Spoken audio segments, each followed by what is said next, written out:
Ngayong hapon ay magluluto nga ho pala tayo ng ginisang repolyo. Binili ko nga lang ho pala ari kanina paglabas ko galing sa trabaho. Nabili na nga ho pala ako ng mga gulay na lulutuin ko mamayang hapon kasi nga ho sobrang init at nakakatamad na ho bumalik pa. Kaya paglabas ko nga ho pala sa trabaho ay nabili na ho ako ng gulay. Ang binili ko nga ho pala dyan ay repolyo, kamatis, sibuyas at bawang. Bale, ang gayat ko nga lang ho pala sa repolyo ay medyo maninipis at panggisa lang naman ho natin yan. Sinunod ko naman hong gayatin ay kamatis, sibuyas at saka ho arimbawang. Pagkatapos, nagsalang na nga ho pala ako dyan ng kawali at magluluto na ho tayo. At hinugasan ko nga ho muna pala ring ating gulay na repolyo. Maglalagay nga ho pala tayo dyan ng mantika at magigisa naman tayo dyan ng bawang at sibuyas. Isusunod naman ho natin ilagay aring kamatis. Kapag luto na, ilalagay na ho natin aring repolyo. Maglalagay naman ho tayo dyan ng pampalasa ng asin, umami, paminta.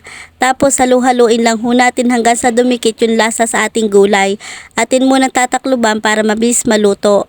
At maglalagay tayo dyan ng kaunting tubig at magdadagdag nga ho pala tayo ng kaunting patis dahil matabang ang lasa. Tapos titikman ho natin kung tama na yung lasa sa ating gulay. Makalipas nga ho palang ilang minuto, arin na nga ho't luto na yung ating ginisang repolyo sa kamatis. Simple nga lang ho pala yung pagkakaluto ko dyan at wala nga ho palang kalahok-lahok. Habang hinahango ko nga ho pala rin sa kawali, amoy palang ho'y nakakagutom na. Maglalagay nga ho pala sana ako dyan ng lahok kahit nga ho pala century o sardinas. Kaso nga lang ho sabi sa akin ng kasama ko dito sa boarding house ay wag na daw hong lagyan at meron naman ho siyang biniling tapa na galing pa hong Bicol. Kaya sabi ko na nga lang ho pala sa kanya ay sige para naman makatipid-tipid tayong dalawa. Masarap naman yan tapa sa gulay na akin niluto. Nagprito na nga ho pala ako dyan ng tapa at aring nga ho pala ay medyo maliliit laang. Dahil luto na nga ho pala yung tapa ay pwede na ho tayong kumain. Habang hinahango ko nga ho pala arit amoy pa lang ay nakakagutom na ay tara't kumain na ho tayo din. Ano pa hong iniintay nyo dyan at kumuha na ho kayo ng kanin diyan at sumabay na ho kayo sa aking kumain. Abay, masarap na ho ring aking ulam. Pagka ganiho yung ulam ay talagang mapaparami ho ako ng kain at wala na hong diet pa.